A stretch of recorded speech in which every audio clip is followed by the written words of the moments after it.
Hello, and welcome to Crafting a Revolution. I'm your co-host, Katie Thompson. Here we share interviews with female and non-binary makers of all kinds from all over the world. I'm also the creator of the Women of Woodworking Project and Pen and Chisel, a journal created to highlight the work and stories of underrepresented voices in craft. Today, our guest on Crafting a Revolution is Chelsea Cates of Austin, Texas. Chelsea is an upholsterer who found a love for woodworking when she became interested in actually constructing the pieces she was upholstering. Chelsea shares perspectives on access and experiences as a minority in the field, and also as a maker on sort of a personal pit stop on her journey, and why those moments are so important to the process.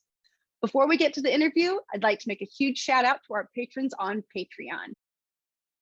Thank you to Lee at Lee Runyon, Annette at 513 Woodworks, Katie Thompson, yours truly at Women of Woodworking, Kevin at Lefty's Woodshop, Christy at Twisted Twine, Jeremy at Jeremy Speck, Sammy at Goes Samali, Rachel at Mooney Makes, Bonnie at Tool Mom Bonnie and toolmomstore.com, Laura at Oakley Soap Company, Brandy at Studio Abe, Lee at the Rainbow Carver, Ellen at Little Bear Furniture, and Ethan at Ethan Carter Designs. Thank you so much, and make sure you go to Patreon to sign up, support the podcast. All right, let's get to our interview. All right, thank you so much for joining us for Crafting a Revolution. Today we have Chelsea Cates joining us from Austin, Texas. How are you, Chelsea? Hey, I'm doing well, trying to stay cool. How you doing? About the same.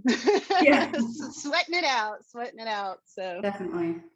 So well, let's go ahead and get started. Chelsea, why don't you tell us a little bit about yourself and your relationship to making? Yeah, so I have been doing woodworking and upholstery for a handful of years now. I started upholstery in 2015 and then decided that I wanted to be able to make chairs and sofas and also upholster them, so do it start to finish. And so I started taking woodworking classes in about 2018. And then lately I've gotten into some DIY projects because I bought a house a couple of years ago, so that's necessary. Those skills are necessary for home ownership and for rentals too. I think, like growing up and didn't really like want to join my dad in the workshop too much. But once I got out in the real world, I was like, ooh, it would be nice if I knew how to hang a picture right now. Exactly. I had a similar situation with my dad. He had a little woodworking shop in the garage, but I never went in there because whenever he was working, I didn't like the smell of the wood burning on the table saw. And so I always left and went back into the house. That's funny because that's like the best part to me. I'm like, yes, I can almost like identify what's being cut now because I like it, which is probably not healthy. I say that in a global airborne pandemic, but it's a fun game. I play that too. Well, awesome. Well, how did you originally get into upholstery? It's really interesting to hear someone come to woodworking from that direction because I often hear woodworkers saying I've got to learn how to upholster, so it's neat to hear you come from that direction. Yeah. So in high school we took a career aptitude test. I think it was like 10th grade, maybe 11th, and we got the results and all my friends got a couple options, accountant, teacher, whatever. I got one option and it was upholsterer. I was so disappointed. It's like, what is this? And so that's how I learned what upholstery was. And I forgot about it. And then, so 2015, I was speaking with a really creative coworker and I just said, I need a creative outlet. I'm working, I'm bored. I just need some fun, And I told him the story about the career aptitude test. And then he said, so I actually just saw an ad on Craigslist for an upholstery apprentice in a town just outside of Austin. I got the job because I could do a little bit of sewing. And then I just kept taking classes and picking up gigs and learning from makers here in Austin. That is incredible. I love that story. Upholsterer. How did I'm on this career? This test here. I know. Like, how would they select? I'm so very curious at what their criteria were, for, okay, the student clearly needs to be an upholsterer. I have no idea. I've been tempted to call my high school and be like, remember way back when? Do you remember what this test is called? But I haven't. Oh, that's awesome though. That is cool, I guess. Also, that's kind of a different direction that most, women non-binary makers come into craft. Normally it's kind of not a career, not a job or a trade like suited for us, at a younger age. So that's kind of cool actually that you got that on your test. I like that. Yeah, it took over 10 years to explore it, but it ended up being helpful and I love it now. So cool. And upholstery itself is such a fascinating craft and really an art, and to think about the different types of fabrics and things. What would you say has probably been your most interesting upholstery project to date? I'm thinking of two. One was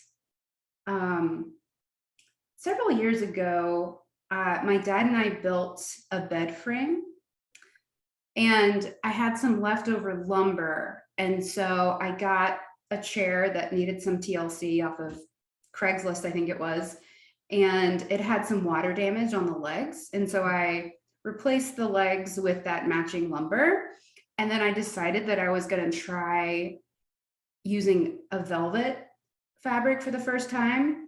I had no idea how slippery it was going to be. And so I had to learn how to sew the velvet fabric. And so that was a learning moment. But more recently, I built myself a sofa. And so that was my first project from truly beginning to end. So I took a class at the local community college on, I took several woodworking classes there, a textiles class, and then also that class on how to use the app called SketchUp. And so I took that class so that I could build the sofa and not just do it willy-nilly and hope it works out. But that was about a six-month project that I just did on the weekends. And that was the biggest upholstery project. That is so cool. Yeah, it was fun. It was frustrating at times, but now it's worth it. So did you use velvet again on this project? Or did you use a different type of fabric? No, I'm gonna avoid velvet as much as I can. But no, I just used some like a cotton blend fabric. Very nice. Very nice. Well, congratulations. That's a huge moment, honestly, It was, yeah. And in the past couple of years, I've had these moments where I impress myself with what I've done. I'm like, oh, I kind of know that looks like a professional job. That's great. Did I do that? Right. Kind of looking around like, exactly. I do that sometimes. Oh yeah, and that's a large piece. There's a lot of skill, I'm sure, that goes into that, many different techniques. Wow, what a challenge. And I love that. And that, to me, that says a lot about, who you are as a maker, and, kind of a lot about your foundation, and maybe a little bit about where you'd like to go, with your upholstery experience and now woodworking. What are you working on at the moment, and where do you think that's going to lead you in the future? Currently, I'm not working on anything. I just finished a project with my dad again. He's been very helpful. He lives in Tennessee, but he's come down to Austin quite a bit. And so we made these floating shelves, which sounds not pretty simple, but things typically don't end up being that simple. But we spent quite a bit of time doing that. We cut into the sheetrock to install the hardware, and I tried many different stains to find the exact right finish. And so that was a bit of a long project. And then I've been traveling and working, so I'm taking a pause, but I want to build a sideboard for my dining room. So I've been looking for, just the right one online. So maybe I could save myself some time, maybe some money, but I can't find the right one, and so I'm gonna have to do it myself. There you go. Yeah. And you can, if you can build a sofa, I think a sideboard is definitely within your wheelhouse. And again, another like super exciting and ambitious project to work on. Yeah, that'll take a while. I can do the wood parts. It's the hardware that is the hardest part for me right now. Absolutely. I was having this conversation earlier about, like a student was, trying build casework and getting doors to fit and things like that. It's Yeah. so finicky and hardware. You think, oh, I'll just slap it on there. No, it's never that simple. You're absolutely right. Anytime you think a project is going to be simple, then you just jinxed yourself. Right. And then with the sideboard and cabinet doors, the gaps will be uneven if you don't get the hardware perfect or get the Right. right kind of hardware that you can adjust. So Yeah. that's what I'm After you most work worried so about. hard, Right. Yeah. Yeah, those little details really really matter. So, and again, like there's just so many complexities to the little piece, and little adjustments and things like that can take a lot of time. Mhm. But you're right. That's what takes a piece. That's what really finishes it, and you can sit back and look at it as like a job well done. Everything is where it needs to be. And again, with your background in upholstery, I imagine you have a pretty good attention to detail. So Yeah, that's a must. So my dad was down, and we were working on some just general carpentry around the house. And he had to tell me a few times, listen, we're not building, we're not doing dovetails here. You can relax. We don't have to get within 1/16 of, these measurements. Like, just chill out. It'll be fine. I'm like, okay, you're right. It's okay.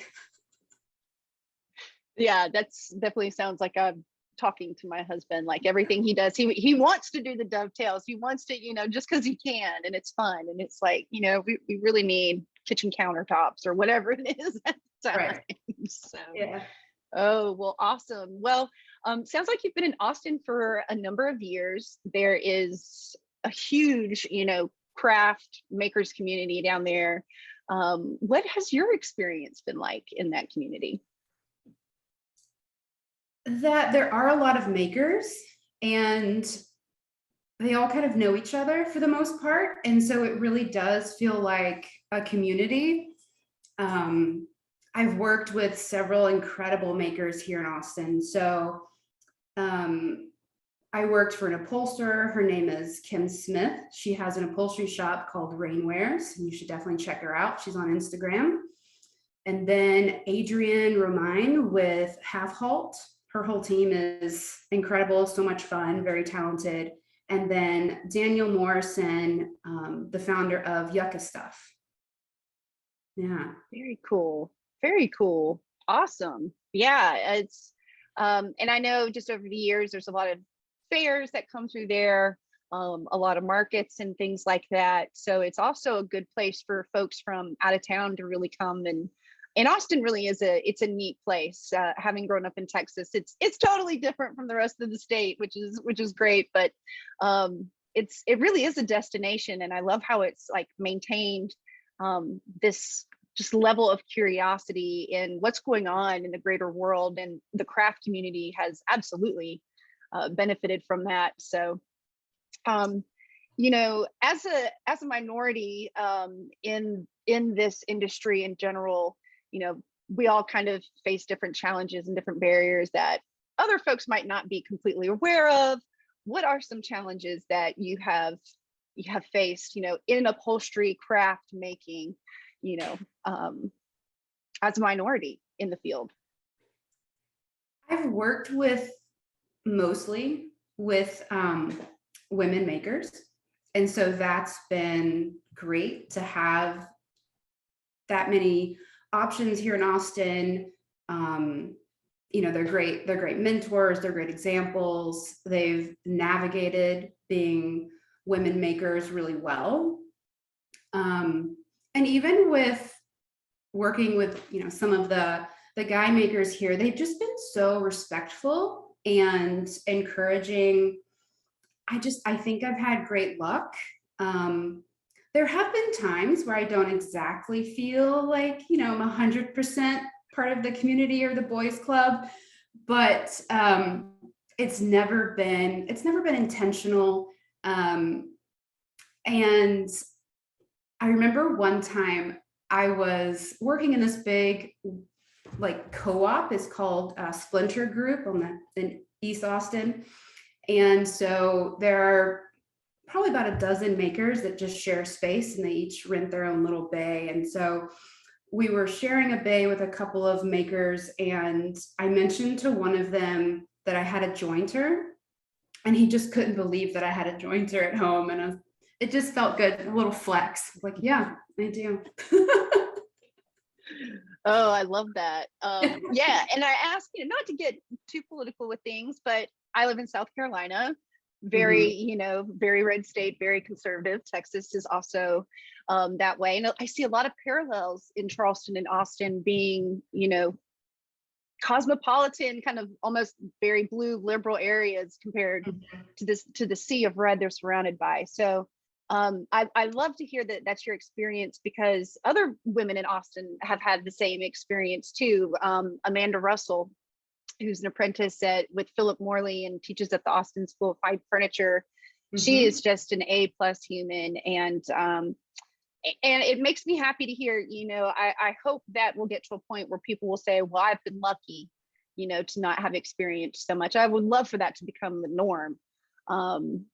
And I've had a very similar experience myself here in Charleston. It probably helps that my husband, is there to help guide me through. Probably not a whole lot of comments were thrown my way that maybe other people had to deal with. But that is really encouraging. And I'm glad to hear that the community has been so inclusive in Austin, and that it's continuing to thrive. Yeah. And I love Philip Morley. I took my level 3 woodworking class at Austin Community College was with him.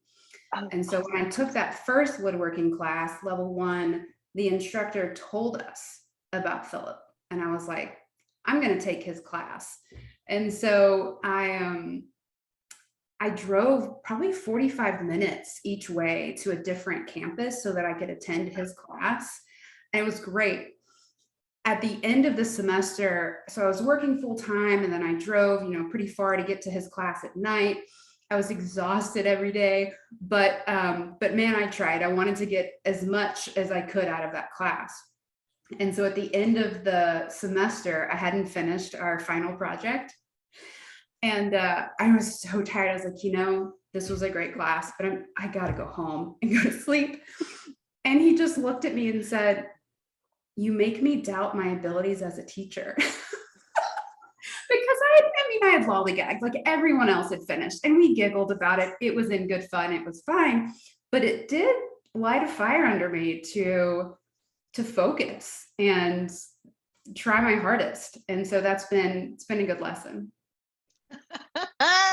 He's definitely the type to say that too, but yes. I mean, it's that honesty and that truthfulness, and very genuine type of personality. I think that he really draws people in with that. And I know he's not the only teacher that has probably felt that way, and you are not the only student, of course, that's ever not finished a project. I think that's a big dilemma between a lot of students and their teachers, especially when you get towards the end of the year. You've had this enthusiasm and you've been, busting it for so long, and you're like, I'm almost there. And you're like, I just need a nap. Yeah. So I think also, though, that it's important for teachers and even for students not to focus on, oh, I didn't finish that one project and that intensive that time, and get really hung up on that. It really is, to me at least, about the long game, about what you take with you and what you build after Mhm. that. So, and maybe it's just someone that, perpetually doesn't finish her own projects, endorsing that. But yeah, but no, Philip is awesome. And I'm glad you got to have that experience with him. And also, sounds like you've taken a couple different classes at a couple of different places. Do you have Mhm. any advice for someone that is thinking of making the change in their life, or to go in the direction of, I want to start, building a career in craft and making, and where do I begin with my education on that? Any tips for new students? I would say start small. So I lived in a studio apartment and I did a couple of little, woodworking projects by hand and then did some sewing. And then I just looked for classes. And I'm lucky that here in Austin, we have a lot. Um, we mentioned Philip, and he's leading several classes at the Austin School of Furniture. And, there are plenty of classes online, and network. That's how I've gotten my gigs. That's how I learned a lot of the ins and outs of the industry, of what's the best finish, what's a good brand of hand planes, and that kind of thing. I grew up in a small rural town in Tennessee, and I just wasn't exposed to much. I probably could have tried harder and like found some different things, but I also just didn't know what I liked and what I didn't like. And so moving here, there's just a lot more opportunity and things to explore. So yeah, start online and then maybe go from there. I think that's great advice. And I love hearing that about your background, because I'm from a small rural South Carolina, town, and even lived in several small towns in Texas. So very much know that. And I remember growing up, wanting to create, wanting to make, wanting to just be creative. And it was hard because I remember feeling that confusion, especially when I was going to college. And it's like, what do I like? I don't even know. Right. I don't even know what's out there. So I agree. I think it's great advice to start small, but to start exposing yourself to things. And what a time to be alive. We say that all the time on Twitter. That's like kind of a trope on there. But truly, for artists and makers, before it used to be you had to move to the big city, you had to move to New York, you had to move to one of those areas to even have a career. And how technology and the internet has opened up possibilities, not just for learning, but for really truly having a career in networking and building. I'm going to second your advice on taking the classes. They're worth every penny. That's another conversation that I've had this week with someone else is, well, that's a lot of money for this amount of time, but you can't put a price on that experience, on the knowledge. And then you're right, the networking, getting to know your instructors and your fellow classmates. And that's how a lot of folks, we do try to look out for each other. And if there's a job or something that comes through that I can't do, I want to pass that on to someone who can, and we spend very solitary, very solitary lives, a lot of time alone being woodworkers and makers. And so I think it's really important to do things like that, either classes or join a guild or, something to get yourself out there. And then of course, social media, things like that have opened up a world of possibilities. So yes, that's some great advice. Yeah, and there are plenty of week-long classes that are so full of tips and tricks and knowledge. And when you spend a week with people all day long, I mean, that you're inherently going to network. So, you can fly to, a big city or wherever there's a class, not necessarily in a big city. I took an amazing class in Waco. But, Awesome. spend a week there, see a new place, learn some things, and networking. So I worked at Half Halt at the end of 2020. And then she only needed me for a few months while one of her employees was taking a training. And so that ended, and I ended up getting laid off in March 2021. And Adrian from Half Halt had recommended me to Daniel with Yucca Stuff. And so I didn't even have a full day off between my office job and then working for him. And it was such incredible timing. And it was just great to not have that downtime thinking, oh man, I've been laid off. What am I going to do? So I got to just, use my hands and my body and make things, which was therapeutic. That's awesome. Yeah. What a way it's like to land on your feet and just keep going. And also a great moment of expansion. You're talking about leaving an office job. It is very therapeutic, to move your body and to make things. I had the same experience leaving an office job and coming back to woodworking and making and ended up writing full time. And it was just like, oh, I forgot that I could be this connected to myself. Exactly. It's truly lovely. And then also I tend to snack a lot when I'm sitting at my computer. So it was for the best for me to stop sitting there all day. But no, it's a great way to live. It's very fulfilling, not just physically, but also mentally. And for people that are very, I guess, logic minded, love to build things, that sort of thing. It fulfills you in a way that there's not a whole lot of things out there that can. And, especially those of us that like to build or take things apart and see how things work. Not all of us can have a garage and tinker on old cars all day. Woodworking is becoming a much more accessible, trade form of craft for everyone. I love seeing what people are doing at maker spaces across the world. Across the world, actually. I've talked with folks in Mexico and over in the Netherlands that have maker spaces. So it really is this kind of global movement. And hopefully we're all moving there as a collective. We're starting to realize, hey, we can do a lot more when we work together, and there is enough room for everyone. So I love hearing that. Are you still working with Yucca Stuff, or are you on your own? No, I have another full-time office gig. And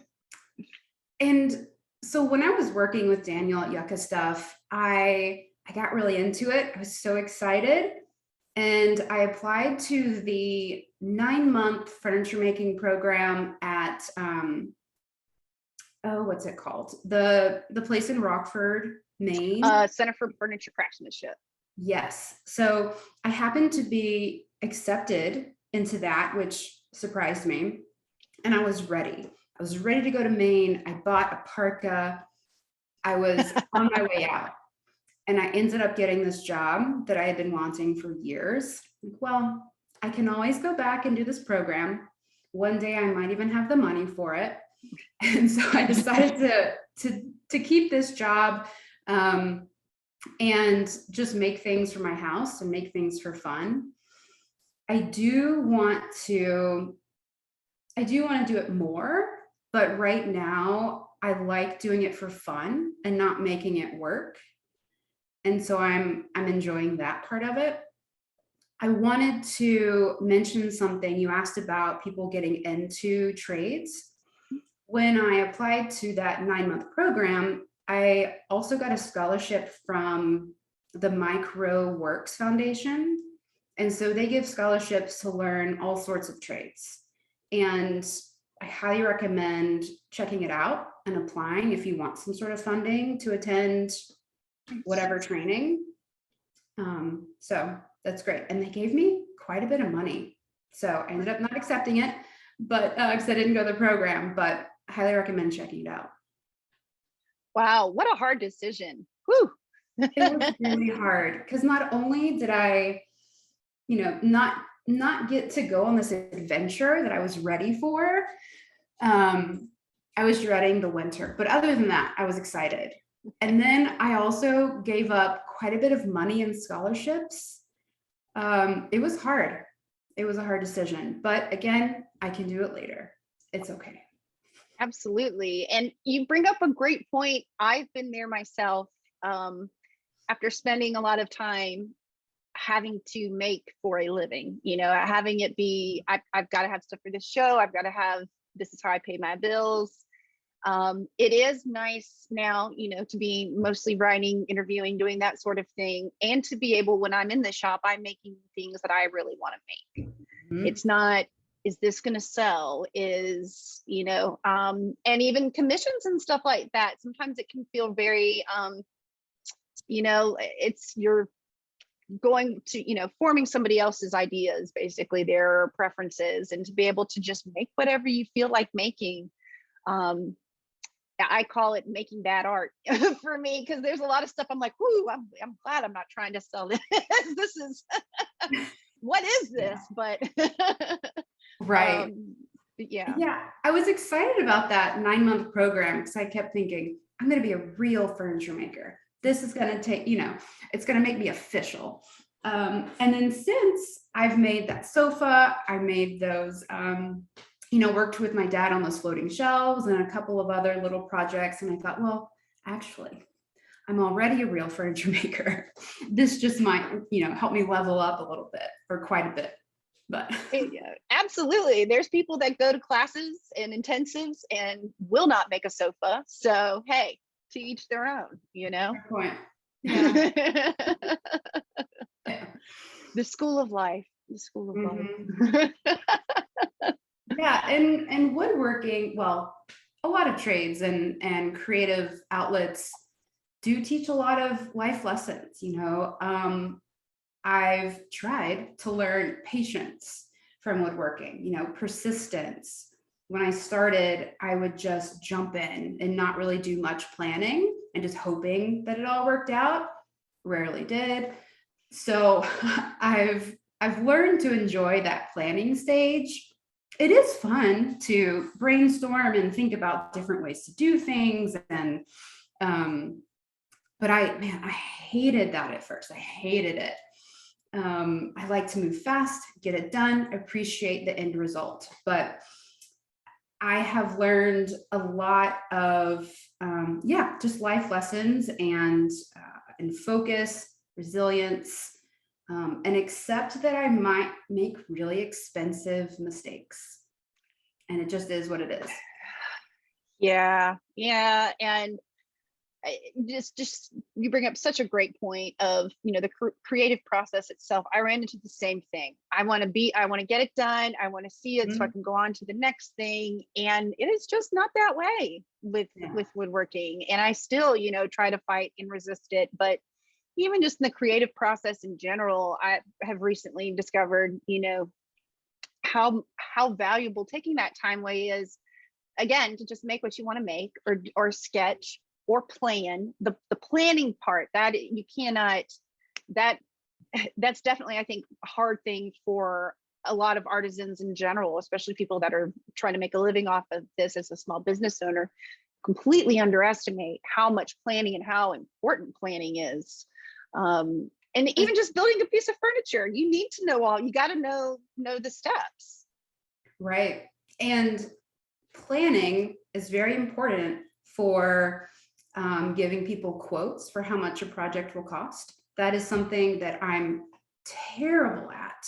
And I've heard that a lot of beginners are pretty bad at that, estimating how much something will cost, even if you don't make a mistake. So it's important to figure out every inch of foam you're going to need for a chair, what the current price of the lumber is, how much your finish is going to cost, because they're expensive. So I've definitely lost some money on some projects.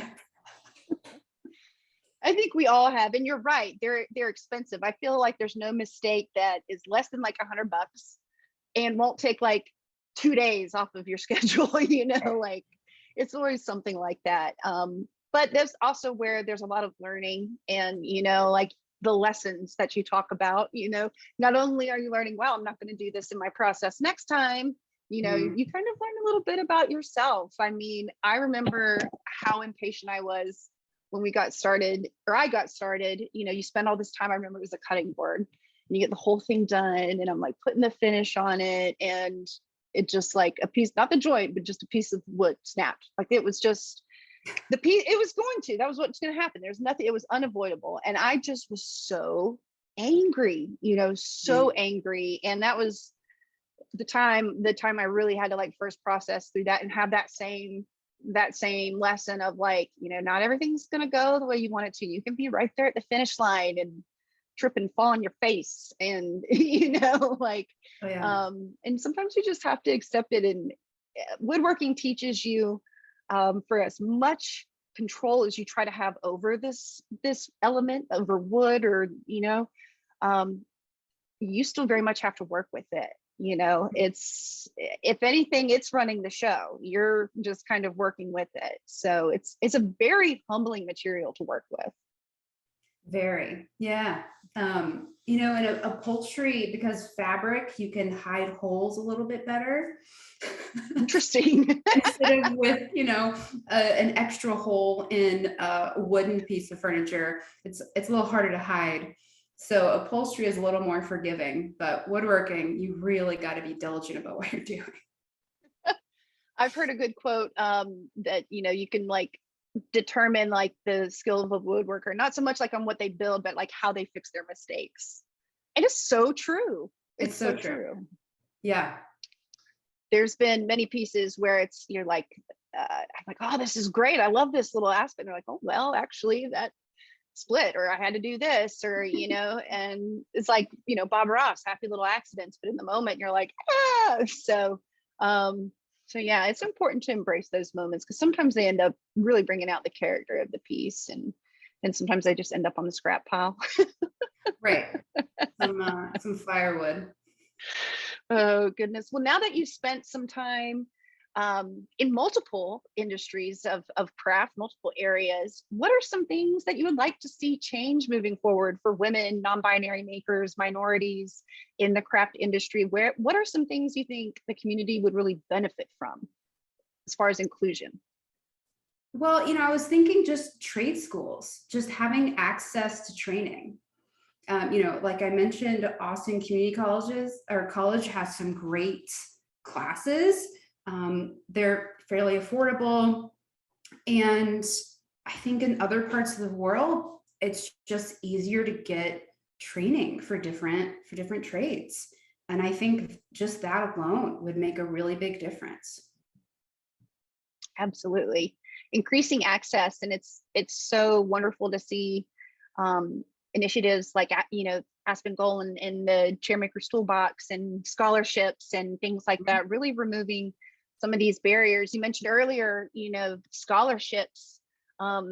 It's great that we're having more of them, but there's only so many. And I am always focused in thinking on ways that we can keep bringing people in that don't have $20,000 to go and take a year off work and all of those. It's a very specific type of person that is able to do that. And that's definitely something that I would like to see change. And then of course, living in the rural South and seeing the arts slowly disappear, I always, or not slowly, very quickly here.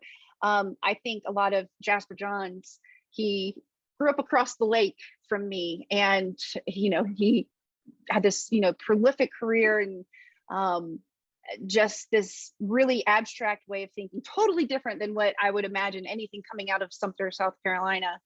And it just is a good reminder, again, of our conversation earlier, that like, no matter where you're at, you can create. There are ways to dig in and explore these things, and there are people out there wanting to share the information and connect with you. That's the other wonderful thing about especially the woodworking community, is the enthusiasm of the instructors and the people that are leading and teaching.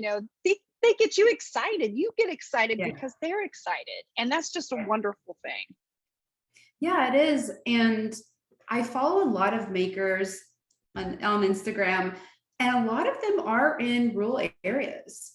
So you can find them. And also, at work, a few years ago, we had an employee group of woodworkers. And so we got together once a month and just chatted about our shops and what projects. That's awesome. Yeah. So, you can connect with your coworkers too.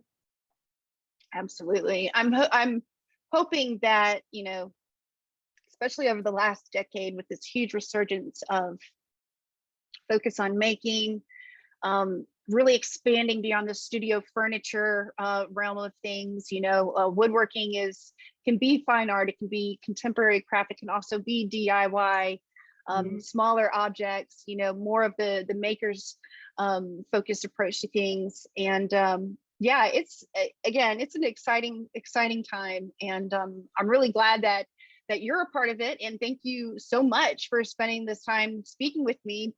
Before we go, what's next for you? You say you've got an office job. Are you just enjoying the space right now, or do you have any creative plans? Currently, my creative plans are to just furnish my house. Maybe screen in my porch, little DIY project here and there. I don't have grand plans for jumping into furniture making full time. I want to do it eventually. I do have an LLC. Technically, I got really excited a couple of years ago and then just haven't done anything with it. Hey, you've got it. Technically, I've got it. And I have an Instagram page or account. It's Lady Garage 512. It's a little sparse right now, again, because I'm doing it part-time, but it's got a few of my projects on there. And so hopefully there will be more and more to show. Wonderful. Awesome. And thanks for showing, telling us where we can find more of you and follow your journey. And thank you again for sitting down and sharing with me. And I just want to say I'm really glad that you reached out and wanted to share, because a lot of makers in different various points of their journey, they might feel like, oh, I don't have anything to say, I don't have anything to share, I'm not making right now. But it's so important to share perspectives like yours, because life goes up and down. I compare it to a wave, and there are some moments where the healthiest, best thing is to step out, or to take a step back, or change your perspective. But it doesn't make you any less of a member of this community. It doesn't make your perspective any less important. And I think it's really important for other people to hear, hey, it's okay to take a pause in my creative career. It's okay to take a pause in my learning process. Like, it doesn't make me any less of a maker. And yeah, classes will be there. True. Yeah, very true. Well, thanks so much for having me. This was a blast. So hope we stay connected.